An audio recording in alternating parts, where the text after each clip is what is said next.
Greetings everyone, Audrey here with another bite-sized history episode on History with Audrey D.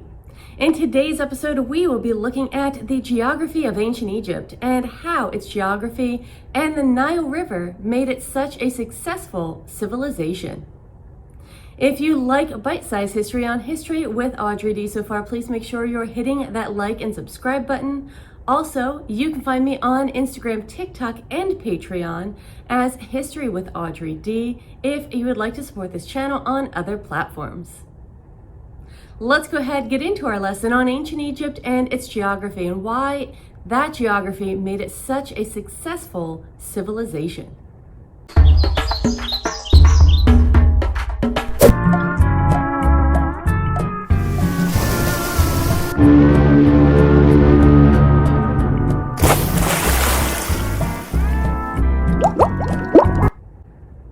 Now, first up, we need to go ahead and look at our learning goal and our learning target for today's lesson. Our standard for today is again standard 2, which is describe the emergence of early civilizations. Now, our learning goal for today is going to be to analyze the relationship of physical geography to the development of ancient river valley civilizations. And our learning target today is identify the geographic features of Egypt, including its river. One of our key questions for today is also going to be, how did the Nile River help ancient Egypt to flourish? Now, we are going to be looking at that and what really made the Nile River so unique and important to the survival of ancient Egypt. Before we get started into our lesson on the geography of ancient Egypt, let's go ahead and take a look at a few key terms that are going to help us to better understand what we're looking at and really Egyptian geography as a whole. So the first thing that we're going to do is recap on what geography actually is, and then we're going to look into the Nile River, what a delta is, what it means to flourish, what papyrus is, what cataracts are, and what a floodplain is. Let's go ahead and review the term for geography first. Geography is the study of physical features of the earth and its atmosphere, and of human activity as it affects and is affected by these, including the distribution of populations and resources, land use, and industries.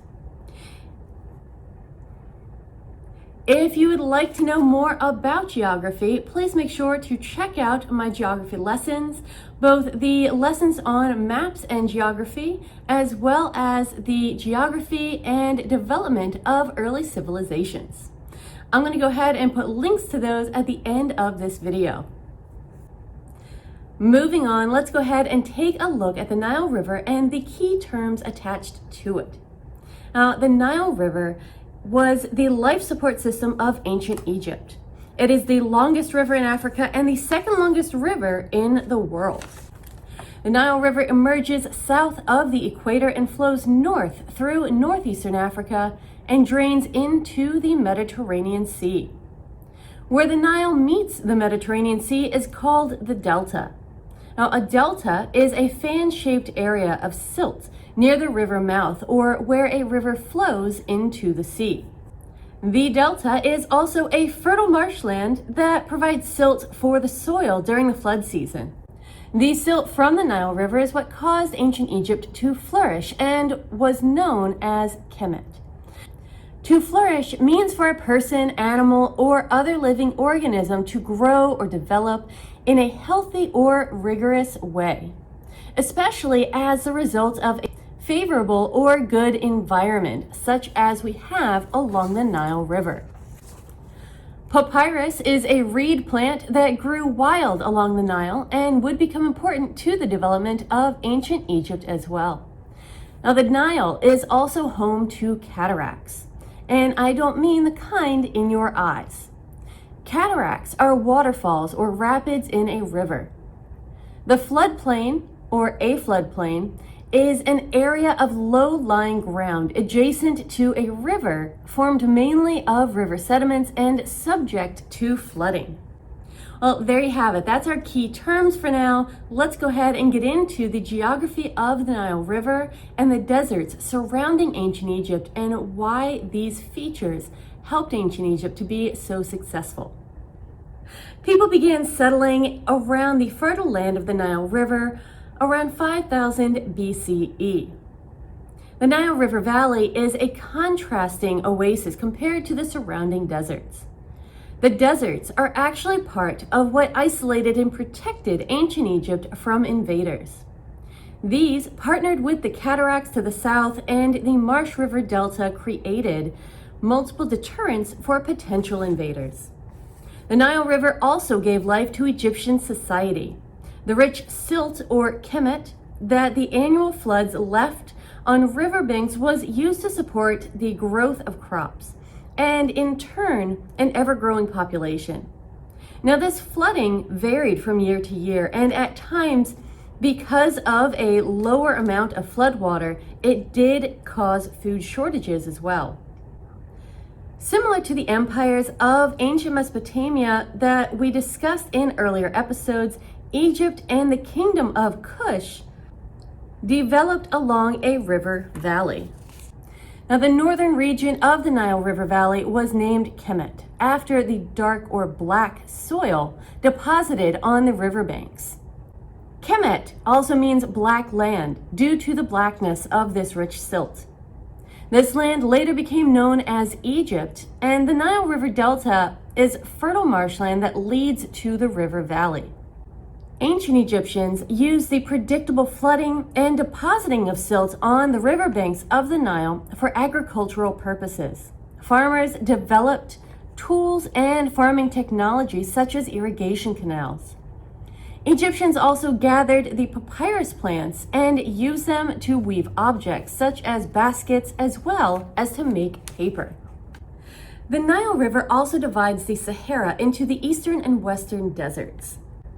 The Western Desert covers roughly 2/3 of Egypt, and its most notable features are the rocky desert plateaus, the sandy depressions, which also contain small oases. The Eastern Desert has prominent Red Sea hills and was important to ancient Egyptians for its minerals. The Eastern Desert near the Gulf of Suez was a source of copper as well as other minerals important to ancient Egyptians. Now, the Nile River was also used for transportation, travel, and trade, making it an important communication highway for ancient Egyptians. The geography of ancient Egypt was incredibly important in its success because it did allow for protective barriers on all sides, which really made it possible for ancient Egypt to defend its borders.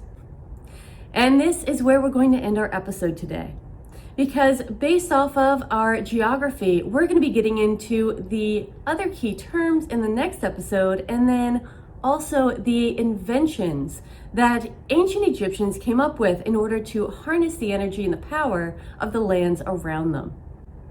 I hope you enjoyed this episode. If you did, please make sure that you are hitting that like and subscribe button. And also find me on Instagram, TikTok, and Patreon as History with Audrey D. If you have any questions, please make sure you are dropping those into the comment section below, and I will answer them as soon as I can. Also, if you have suggestions on future videos, please make sure that you put those into the comment section below as well. I would love to get some history suggestions from you to see what else I might be able to cover. Thank you again for watching, everyone. I will see you in our next lesson.